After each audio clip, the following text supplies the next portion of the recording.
बिस्मिल्लाहिर्रहमानिर्रहीम। लाखों करोड़ों दुरूदो सलाम मोहम्मद मुस्तफ़ा सल्लल्लाहु अलैहि वसल्लम और आले मोहम्मद पर। मैं हूं उमर दराज गोंदल।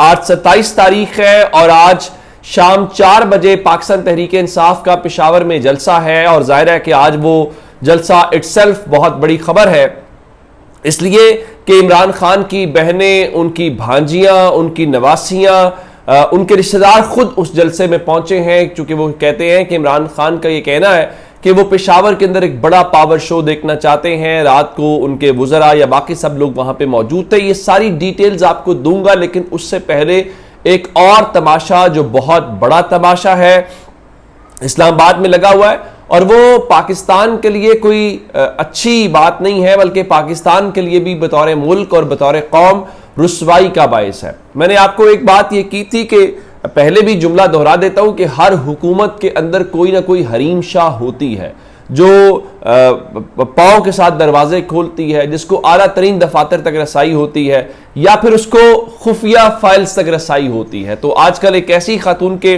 पाकिस्तान में भी चर्चे हैं जिसने कहा कि वो वजीर आजम के जहाज के ऊपर बैठ गई है, जिसने कहा कि वो शहबाज शरीफ की तकरीर लिख रही है, फिर वो यूएन सिक्योरिटी काउंसिल के अंदर दिखाई दी और वो ख्वाजा आसिफ के पीछे बैठी हुई थी, फिर यूएन जनरल असेंबली के अंदर हमने उनके मुतालिक सुना, फिर एक और जो उन्होंने अपने मुंह से बताया कि वो उनको खुफिया फाइलों तक, जो सीक्रेट फाइल्स प्राइम मिनिस्टर की होती हैं, उस तक भी उनकी रसाई है। अब जब ये शोर मचा तो इवन नून लीग के लोगों ने सवाल उठाया कि उस खातून का ताल्लुक जो है, जो उनका बैकग्राउंड माजी का है, वो उस नाजायज मुल्क के बारे में मोहब्बत का इजहार करती हैं। इवन कल फवाद चौधरी साहब ने उनके इंडिया की खुफिया एजेंसी रॉ से ताल्लुकात होने का इल्ज़ाम उनके ऊपर लगाया। तो ये सारी बातें उनको मुतनाज़ा तो बताती हैं। फिर अगर आप उनकी टाइमलाइन को देखें तो इंतहाई सतही किस्म की गुफ्तगू एक ट्रोल को लेकर, और बिल्कुल गालम गलोच और जिस तरह से एक रिवायती अंदाज है बहुत सारे ट्रोल्स का, बिल्कुल वही। लेकिन फिर आप हैरान इस बात के ऊपर होंगे कि उस खातून को पाकिस्तान का जो तमगा इम्तियाज है वो भी थोड़ा अरसा पहले दिया गया। तो आप उस खातून के असर और रसूख का अंदाजा लगा सकते हैं, बावजूद इसके कि वो उस नाजायज मुल्क से न सिर्फ मोहब्बत का इजहार करती है, बल्कि मुसलमानों का कत्लेआम करने वाला उस नाजायज मुल्क का जो वजीर आजम है उसके साथ वो कहती है कि मैं तस्वीर बनवाऊं तो वो भी एजाज की बात होगी। अब हुआ क्या, खुद जब मुस्लिम लीग नून के लोग सवाल उठा रहे थे तो ख्वाजा आसिफ के हवाले से जब वो वीडियो सामने आई जिसमें वो खातून पीछे बैठी हुई थी, तो उन्होंने ये कहा कि सलामती कौंसिल में तकरीर वजीर आजम ने करनी थी, तो चूंकि वो मसरूफ थे तो उनकी जगह पे तकरीर इन्होंने की। तो उनका ये खातून या किसने मेरे पीछे बैठना है, ये दफ्तर खारजा की सवाबदीदो इख्तियार था और है। और फिर उन्होंने कहा कि ये खातून कौन है, वफ्त में हमारे साथ क्यों है, इनको मेरे पीछे क्यों बिठाया गया, इन सवालों का जवाब दफ्तर खारजा ही दे सकता है, मेरे लिए मुनासिब नहीं कि इनकी जानिब से जवाब दूं। तो अब ये सारी बातें हुई तो ये शोर तो मच गया कि ये खातून आखिर कौन है। तो उसके बाद वो पाकिस्तान के दफ्तर खारजा ने एक बयान जारी किया और कहा जी the ministry of foreign affairs has noted queries regarding the seating of a certain individual, यानी एक इनफरादी शख्स जो मखसूस है, behind the defense minister at a recent meeting of the UN Security Council. To clarify, the individual in question was not listed in the official letter of credence for the Pakistan delegation to the 80th UN General Assembly session, signed by Deputy Prime Minister and Foreign Minister. As such, her sitting behind the defense minister did not have approval of Deputy Prime Minister, Foreign Minister. अब वो क्या कह रहे हैं कि यदि हमारे पास इतलात पहुंची है उस खातून से मुतल्लिक, तो हमने चेक किया है तो 80वें इजलास जो अक़वाम मुत्तहिदा की जनरल असेंबली का है, उसमें जो पाकिस्तान का वफ़द था उसके लिए जो लेटर ऑफ क्रेडेंस जारी किया गया था उसमें उसका नाम नहीं है, और ना ही फॉरेन मिनिस्टर ने या डिप्टी मिनिस्टर जो प्राइम मिनिस्टर है इसाक डार, उन्होंने इस किस्म का साइन किया। अब देखिए इसमें झोल है, इसमें होता क्या है, मैं उसकी एक मिसाल दे देता हूँ कि शहजाद प्राचा साहब जर्नलिस्ट हैं और बहुत सारे हमारे दोस्त जो वहाँ पे जाते हैं कवर करने के लिए, मैं तो नहीं गया, तो उन्होंने कहा कि कोई शख्स जिसके पास लेटर ऑफ क्रेडेंस ना हो वो उस हॉल के अंदर, यूएन जनरल असेंबली के हॉल के अंदर भी दाखिल नहीं हो सकता। और ये फॉरेन मिनिस्टर उस मुल्क का साइन करता है और फिर जो है वो यूएन को पहले भेजा जाता है, तो उसके बाद ही सब कुछ ये होता है। अब सवाल ये है कि चलें आगाज़ इस बात से कर लेते हैं कि वो खातून ये कहती है कि मैं प्राइम मिनिस्टर के जहाज़ के ऊपर हूँ। अब प्राइम मिनिस्टर का जो एयरफोर्स का जहाज़ है उसकी क्लियरेंस किसने दी? आप लिस्ट जारी कर दें कि उसमें वो कौन लोग थे। तो उसके बाद अगर लेटर ऑफ क्रेडेंस उसके पास नहीं था तो वो यूएन सिक्योरिटी काउंसिल की उस मीटिंग वाले हॉल में कैसे दाखिल हो गई?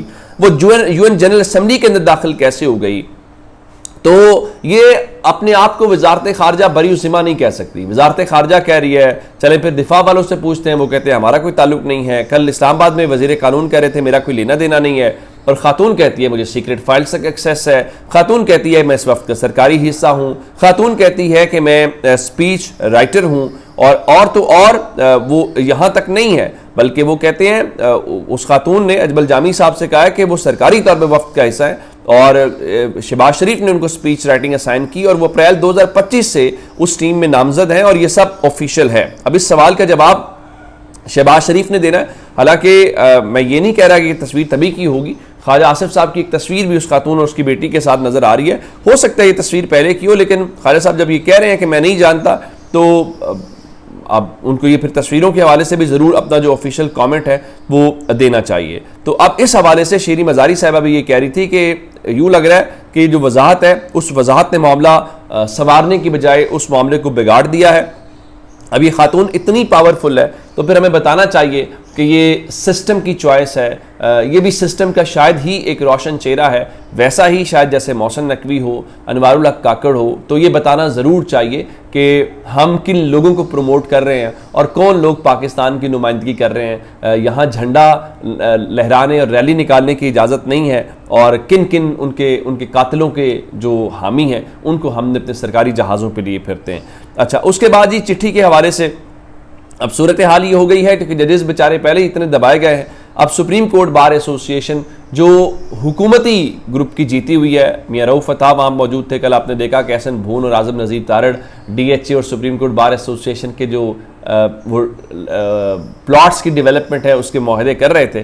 तो अब सुप्रीम कोर्ट बार एसोसिएशन ने बाकायदा जजेस के खिलाफ भी शिकायतें लगाना शुरू कर दी हैं। उन्होंने एक चिट्ठी लिखी है chief justice Peshawar high court को, जस्टिस अतीक शाह को, जो कि जिनका खुद एक कहा जाता है कि माजी मुस्लिम लीग नून से है, और उन्होंने वहाँ पे जज हैं जस्टिस नईम अनवर, उनके मुतालिक ये बताया है कि जनाब हमने 12 सितंबर को हमारी कैबिनेट का एक इजलास हुआ और उसमें जज साहब के रवैयों को लेकर बताया गया जी वहाँ वो ठीक नहीं है। तो अब उन्होंने इस मामले के उनकी शिकायत लगाई है कि वकला उनके रवैये से नाखुश हैं, और ये कहा गया है कि उनके खिलाफ जो है वो तहकीकात की जाएँ। तो पाकिस्तान में सूरत हाल यह कि अब बाकायदा जजेस के खिलाफ शिकायत भी हुकूमत लगाती है। हुकूमत से मुराद है कि हुकूमत का विंग है सुप्रीम कोर्ट बार एसोसिएशन भी, वो हर मामले पे हुकूमत के साथ ऑन पेज है। तो उसको एहसन भून, आज़म नज़ीर तारड़ अब इस तरह से भी शायद जजेस को डरा धमकाने की कोशिश कर रहे हैं। अच्छा जी, जलसे के हवाले से जिस तरह मैंने आपको शुरू में बताया, तो उसमें एक चीज़ और जो तहरीक इंसाफ ने चीज़ की, जो सनम जावेद अपने अकाउंट से शेयर भी की है, कि उन्होंने वो लोग जिस तरह से ये सनम जावेद हैं और आयशा भुट्टा हैं जिनको 9 मई के केसेस के अंदर सज़ाएँ हुई हैं, जहाँ पे उन्होंने अपने शुहदा की तस्वीरें लगाई हैं, उसके साथ जो वो लोग उनके जिनको सज़ाएँ हुई हैं उसके साथ उन्होंने कहा जी खान के सिपाही वफा की तस्वीरें, तो इमरान खान की और उन लोगों की तस्वीरें लगाई गई हैं। तो मेरा ख्याल है ये अपने वो लोगों को अप्रिशिएट कर रहे हैं जिन्होंने अपने कारोबार तबाह करवाया, जिनकी फैमिलीज़ मुतासिर हुई, तो उनकी तस्वीरें लगा के उनको अच्छा लगेगा कि हमारी पार्टी हमें एक्नॉलेज कर रही है। फिर पंजाब से काफ़िले पहुँच रहे हैं और कहा गया जी पूरा पंजाब वहाँ पर कैंप पे लगाया हुआ हाज़िरी। मेरे लिए इंपॉर्टेंट बात यह है कि ठीक है आप बड़ा इज्तिमा करेंगे, अब देखना पड़ेगा कि आप वाकई आज एक ऐसा बड़ा इज्तिमा कर पाते कि नहीं कर पाते। पंजाब खैबर पख्तूनख्वा में 1000 बार भी जलसों में शरीक हो तो वो इम्पॉर्टेंट नहीं है। असल बात यह है कि पंजाब में जलसा, पंजाब में रेजिस्टेंस, पंजाब के अंदर खड़ा होना वो इम्पॉर्टेंट होगा। अपना बहुत सारा ख्याल रखिएगा। खुदा हाफिज़।